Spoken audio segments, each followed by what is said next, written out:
Our gaze interaction triggered cuts were inspired by a few other VR short films we had researched that utilize gaze detection within the experience, such as Chris Melk's Sightline the Chair. However, while the central conceit for Melk's experience was that your environment changed based upon where you were not looking, we decided instead to try and invert this mechanic and design a cut that was triggered by what the guest was directly focusing on instead. We wanted to try and make a few cuts and transitions that would afford guests a greater degree of agency over the cut itself, since we felt that VR gave us the opportunity to make guests a more active participant in the experience, and thus the editing itself. As a result, we designed our gaze interaction triggered cuts such that the transition itself is triggered upon whether or not the guest is looking at a particular object in their hand.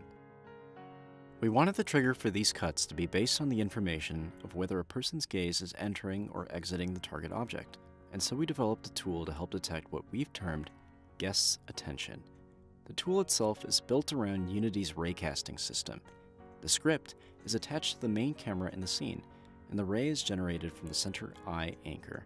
From this ray, we defined a range of interactivity such that when the guest picks up an object and moves it within this range, the transition is triggered. We believe that, due to the greater sense of being in VR experiences, that guests would interact with the environment in ways that mirrored their actions in real life. So because people generally look at the objects they pick up in the real world, we naturally assumed that this would extend into VR. However, we wanted to test these assumptions to refine this transition into something usable for the VR format. To do so, we mocked up an environment inspired by Marcel Proust's famous Madeleine moment, creating two different dining table environments to establish a distinct before and after. We next tested a few different parameters. How long do guests usually gaze at an object? Do guests actually look at their hands when they pick up an object? And if not, would it be better to cue the transition off of the action of grabbing the object instead, meaning that the gaze as a mechanic was not as effective as we hoped it would be? Is it more natural to cue the transition after the guest looks away from the object, meaning that the guest must first pick up an object, look at it, and then look at the environment?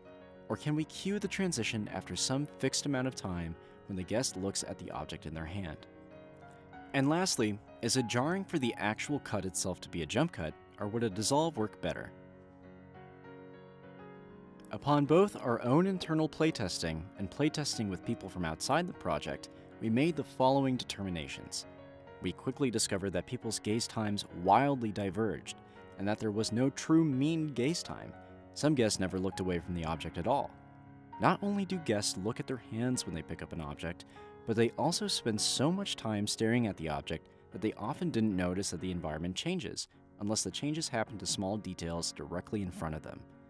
Triggering a transition off of when they were not looking at the objects proved difficult, because this hardly ever happened or happened too fast, as guests were content with playing with and staring at whatever it was that they were holding. So setting a fixed time of around 2 seconds for the transition to occur seemed to work best relative to our other parameters. From our playtesting sessions, there was only a slight preference for dissolves over a traditional jump cut.